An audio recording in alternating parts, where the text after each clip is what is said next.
Hi everybody, I'm Carrie Vaca. I'm back. It's been a while. This is a very long overdue video about a very important subject and something that's very near and dear to my heart. And it's pretty ironic. So today I want to talk about cannabis and curing, healing cancer, shrinking tumors. I will start off by saying this is my experience. I am not a doctor. And this has been my journey and my belief. So I am here to share information. I encourage you to do your own research and feel what feels right for you and follow your gut. So I want to start off by saying cannabis was my nemesis before cancer. It's one of the great ironies of my cancer, which there are many. So for me, I had a very bad relationship with cannabis. I didn't really like the way it made me feel, and it was actually a little bit of an issue. It was a big issue in my marriage. There was disconnection in the marriage because of my ex was using pot to kind of numb out, and it created a lot of distance. I had issues with my kids using it, and I was literally like the cop that was constantly finding it and throwing it away and hiding it. And so the fact that over the past 3 years I was using more cannabis than anybody in my family had ever used on a daily basis was pretty ironic. So I want to start with sharing how I found cannabis. That was immediately after my diagnosis. I knew that there was a lot to research there about cannabis and tumor shrinking. So my first step was I went to a dispensary. And I told them I had cancer, and I said, I'm looking to help my cancer tumor shrink. And this gal handed me this little spray of CBD, and she said, oh, here, this is it. So I thought, this is amazing. It's cheap and so easy to take, and that doesn't make tumors shrink. So the more I started researching, then I started looking into the Rick Simpson oil, and there was, this black tar that you can make suppositories out of and all these different things. So I bought some of the tar, the black, it's like, yeah, it's in a little syringe, and you are supposed to use a grain of rice. And I struggled with that. Went back to Harborside Dispensary in Oakland, and they connected me to a woman named Eloise Thiessen, and I will put a link to her information in the comments. She is from Radical Health, is the company that she works. I believe it's her company. And I connected with her. It was easy to make an online appointment, and we did the whole our whole consults. I've never actually met her. We've done over the phone. So she told me first off, hey, stage 4 mets in your liver, that's really serious. I would recommend you do what your doctor says if that feels right for you. And yes, let's add in this cannabis. So she explained to me that from her, she's an RN, and she works with cannabis. And from what she was seeing, she said that she believed a 3-to-1 tincture was the right place for me. It has 3 parts CBD to 1 part THC. So I was taking, we gradually would dose up, and I finally got to the point where I was taking 65 milligrams of THC daily, and then about 190 CBD. And that was a process, not easy, and I'll explain a little bit about that in a minute. So it was a 3,000 strength. So this is not something you get at a dispensary. So she got the dosing for me. She helped me figure out how much to start off with, having a plan for an end goal of what I wanted to get at.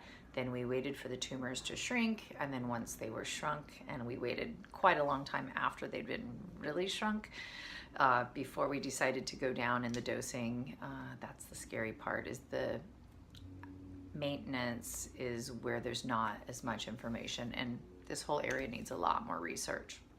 So I dosed up over about a 4 to 6 month time frame, got to that high dose of 65 milligrams of THC and triple that in CBD, and then I stayed on that. That was almost 2 years. That was not our plan, and I wanted to be we both wanted to be clear that the tumors had shrunk. So this being said, the doctors told me tumors most likely are not going to shrink.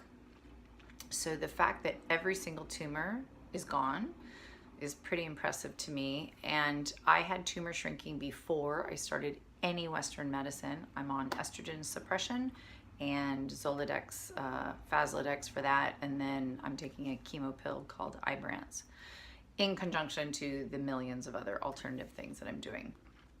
So I started the cannabis day one. As soon as I found out I had cancer, that's where I went.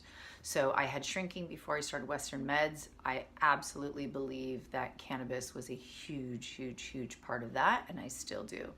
So I am now on a maintenance dose. So I take 25 milligrams of THC a night and 75 of the CBD.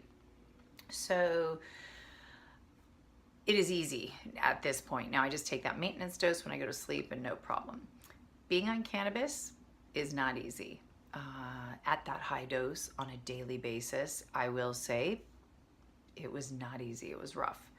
And I do believe it's worth it. And if it's something that's calling you, I do highly recommend working with a professional that can help you with your dosing and stick with it. Understand it's not going to be easy. I mean, maybe it is for you. And in general, I think a lot of people have a hard time with the cannabis because they do it, you're high, 100%. So there's so much information out there and it's hard to know the right way. There's talks about suppositories and that you are less high that way. There's many different ways to take it. So for me, I did suppositories for a while and then I went to the tincture. So I found that worked for me, and talking with Eloise, we decided that was the best thing to do. So what I want to tell you is it's not easy, and finding a way to microdose through the day was the way that I handled it. So I started at noon, let myself kind of have my morning, and then I would start microdosing 2.5 milligrams of the THC, and I would do that every couple of hours. And by the end of the day, it starts really adding up and getting higher. There was no rhyme or reason. Sometimes I would take it and feel fine. Sometimes I'd take it and be like, wow, did I take too much? Setting timers on my phone of when to take it was really helpful, because I would literally go to take it and hold it in my hand and wonder, did I take it or did I not take it? It definitely messed with me that much.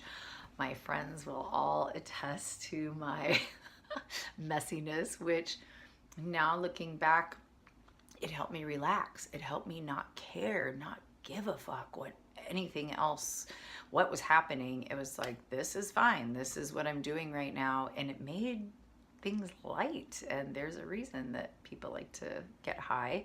It is a release. It's a getaway. And for me, I needed that. I had been in a very intense, high stress space in my life, and this really did help me let go, and I had to let go because I just couldn't be anything other. I locked my keys in my car almost every day. I had a hide a key, thank God, for my dad. I've had one since I was 16. I would park, come out, not be able to find my car. Sometimes I'd go back in a cafe for a couple hours and give up, and then go back out and try to find it. It was pretty hilarious. And it was hard. There was a lot of anxiety with so I would microdose through the day and then take a big dose at night, about 50 milligrams. And it was definitely really hard. That was probably one of the hardest things. I got very anxious. So if I didn't fall asleep by the time it hit me, I would get just crazy anxiety, and the nuttiest things would go through my head, and I would start spinning. And I had a friend at the time had told me he had got some wise advice from a friend of his saying, when you're tripping out on something, you know, like if you're taking psychedelics, just remind yourself, I'm tripping out. So that would be my mantra. All right, Carrie, you're tripping out. And I began to start using it as a way of dealing with my stresses, the things that would come up. I'd be like, okay, this is what's happening for me. And I would let myself just feel those things. And I would just tell myself, I'm tripping, and tomorrow I'm not going to feel this way. And the morning I'd come and fine. Now it's a place where if I don't fall asleep before it hits me, now it's this creative space. It's this positive space. I've learned to really use this as a tool for letting things pass through me, and it's been really beautiful. So it's a journey, and everybody's experience is going to be different. I will say, I have a lot of friends with cancer. I'm in a conscious cancer group where most people are healing naturally. And the people who are doing really well and shrinking tumors and staying well for a long time, a lot of us are the ones that have been on cannabis since the beginning, who continue to be on cannabis. I believe there's a lot here. I will go into details in another video about juicing. It's not easy to find the leaves, and it's a really amazing way to ingest the cannabis without getting high. When it's cold pressed, there's zero psychoactivity. That's harder to come by and a little harder to navigate at this point. We don't know how well that reduces tumors once you already have cancer, but it's a great prevention. I know that. So I'm not a cannabis expert. All I know is my experience, and I want to share. It's not easy. There's definitely anxiety that comes along with it. It's expensive. I was spending almost $1,000 a month at the height of my high dose. Now I'm at $200 a month, which is great. You can talk to a practitioner about where you should get it, you know, what strains. I just had a 3-to-1, 3,000 strength. That's what I know. And then I would do that dose of 65 milligrams a day of the THC, and then 190 of the CBD.